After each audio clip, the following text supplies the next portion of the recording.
While there were many things that led to the breakup of the Beatles, many of which fans will probably never know about, the power imbalance regarding songwriting was an important factor. When the band first started, John Lennon and Paul McCartney were the only ones writing songs, but by the mid-60s, George Harrison was catching up to them. By the time the band broke up, he had so many songs written that he ended up putting out a triple record.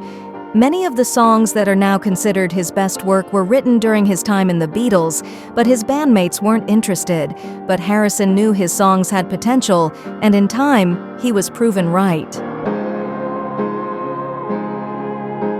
In January 1969, just a few weeks after the release of the White Album, the Beatles got together at Twickenham Film Studios to record an album and a TV show. They were short on material, and tensions were already high, which makes the fact that they rejected this song even more baffling. In Peter Jackson's documentary, The Beatles Get Back, fans can see the moment George Harrison presents one of his iconic songs, All Things Must Pass, to Paul McCartney during one of their earlier rehearsals for what would become their last release, Let It Be. Throughout their month of rehearsal and recording, the Fab Four played the song a few times, but it was clear from the beginning that Lennon and McCartney were not as enthusiastic about the song as the younger Beatle was. Eventually, as it unfortunately happened with a lot of Harrison's compositions, the song was put aside. Harrison was disappointed, but sadly not surprised. By then, he was already disillusioned with the creative process within the band. All Things Must Pass reflects those feelings.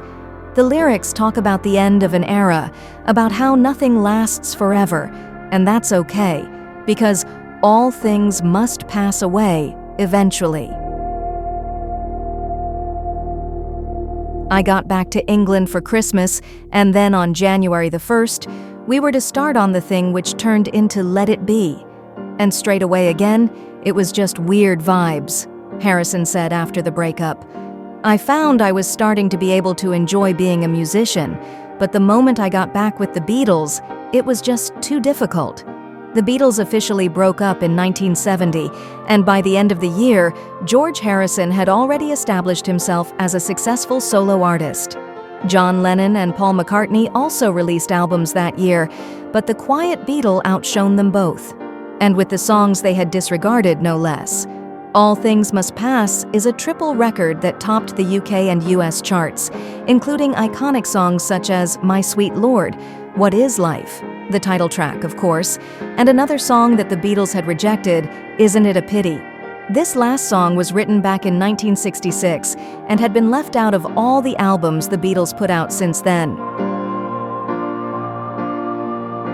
Harrison explained that Lennon and McCartney had such a lot of tunes, and they automatically thought that theirs should be the priority. So for me, I'd always have to wait through 10 of their songs before they'd even listen to one of mine.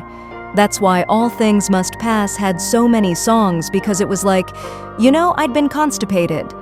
But the situation wasn't only frustrating for the guitarist, it also impacted his self-esteem.